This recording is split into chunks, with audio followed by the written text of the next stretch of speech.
27 500 000 dollars dépensés pour récompenser, mais surtout pour acheter, la fidélité et le soutien de tous ces députés qui n'auront plus vraiment la possibilité de s'opposer aux décisions du généreux arroseur.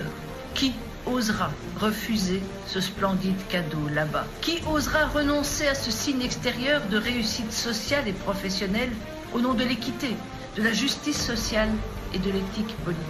Celui qui, il y a 1 an et demi, dans son premier discours sur l'état de la nation devant le Parlement, s'annonçait comme intraitable dans la lutte contre la corruption, eh bien, il mange bien vite sa parole en s'installant lui-même dans ses pratiques de fraude et de détournement de fonds qui rappellent les heures bien sombres du passé. Ah, mais il s'agit de rester coûte que coûte au pouvoir. Et ce sont à nouveau les petits qui trinquent. 500 jeeps de luxe au détriment du système de santé, d'éducation de base, des infrastructures sanitaires. Je ne vous parle même pas de la stratégie de vaccination contre le Covid.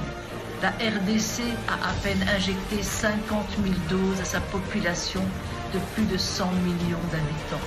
Ridicule et scandaleux. Où a-t-il bien pu trouver ces 27 millions de dollars quand le salaire annuel moyen par habitant est de 457 dollars?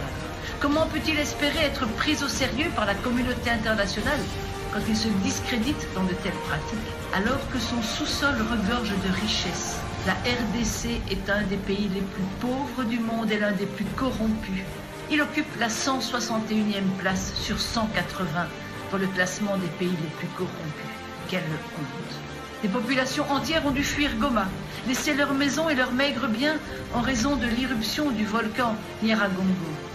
Et Monsieur le Président se pavane avec des Rolex et des chaussures à 8 500 € la paire. Ce sont la communauté internationale, les ONG et les citoyens eux-mêmes qui viennent en aide aux sinistrés.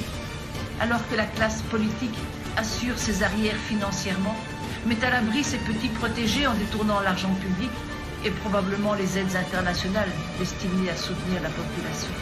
Monsieur Tshisekedi, honte sur vous.